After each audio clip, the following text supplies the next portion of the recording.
ಡಲಾಯ್ತ್ ಅವರ ಸಾರಥ್ಯದಲ್ಲಿ the Friday times news. ಕಳುವಾದ ಸ್ವತ್ತುಗಳನ್ನು ಮಾಲೀಕರಿಗೆ ಹಸ್ತಾಂತರ.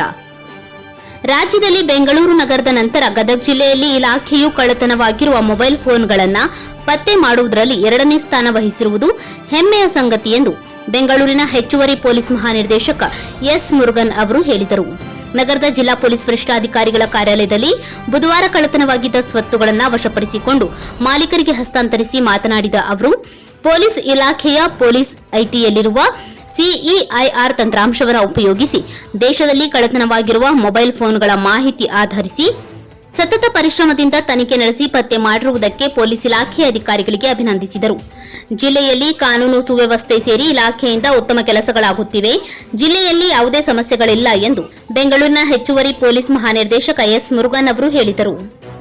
ಗದಗ ಜಿಲ್ಲೆಯ ಪೊಲೀಸ್ ವರಿಷ್ಠಾಧಿಕಾರಿ ಬಿಎಸ್ ನೇಮಗೌಡ ಅವರು ಮಾತನಾಡಿ, ಗದಗ ಗ್ರಾಮೀಣ ಪೊಲೀಸ್ ಠಾಣಾ ವ್ಯಾಪ್ತಿಯ ಹುಲ್ಕೋಟಿ ಗ್ರಾಮದ ಹನುಮಂತಗೌಡ ಮುಗ್ನೂರ್ ಅವರ ಮನೆ ಕಳ್ಳತನದ ಸುಮಾರು 1.5 ಲಕ್ಷ ರೂಪಾಯಿ ಮೌಲ್ಯದ ಬಂಗಾರ ಮತ್ತು ಬೆಳ್ಳಿಯ ಆಭರಣಗಳು ಹಾಗೂ ರೋಣ ಪೊಲೀಸ್ ಠಾಣಾ ವ್ಯಾಪ್ತಿಯ 3.45 ಲಕ್ಷ ರೂಪಾಯಿ ಮೌಲ್ಯದ 10 ಮೋಟಾರ್ ಸೈಕಲ್ ಮತ್ತು 35.13 ಲಕ್ಷ ರೂಪಾಯಿ ಮೌಲ್ಯದ 210 ಮೊಬೈಲ್ ಫೋನ್ಗಳು ಮತ್ತು ಮುಂಡ್ರಗಿ ಪೊಲೀಸ್ ಠಾಣಾ ವ್ಯಾಪ್ತಿಯ ಡಂಬಳದ ಹನುಮಂತಪ್ಪ ಬಂಡಿ, ಮೇವುಂಡಿಯ ರುದ್ರಪ್ಪ ಮಟ್ಟಿ ಮತ್ತು ಕಲ್ಕೇರಿಯ ರವಿ ಬರ್ದೂರ್ ಅವರ 6 ಲಕ್ಷ ರೂಪಾಯಿ ಮೌಲ್ಯದ 3 ಟ್ರ್ಯಾಕ್ಟರ್ ಟ್ರೇಲರ್ಗಳನ್ನು ಪತ್ತೆ ಮಾಡಿ ವಶಪಡಿಸಿಕೊಂಡಿರುತ್ತದೆ ಎಂದು ಹೇಳಿದರು.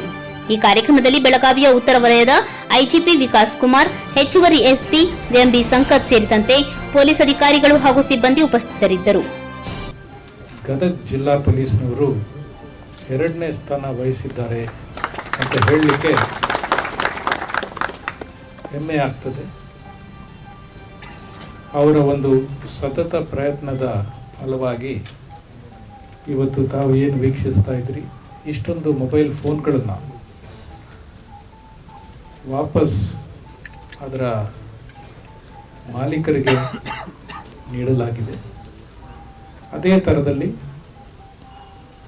ಇಲ್ಲಿ ಏನು ವಾಹನಗಳು ತಾವು ನೋಡ್ತಾ ಇದ್ವಿ, ಬೈಕ್ಗಳಾಗಿರಬಹುದು, ಟ್ರ್ಯಾಕ್ಟರ್ ಟಿಪ್ಪರ್ಗಳಾಗಿರಬಹುದು, ಅವುಗಳು ಸಹ ಕಳ್ಳತನಕ್ಕೆ ಒಳಗಾಗಿ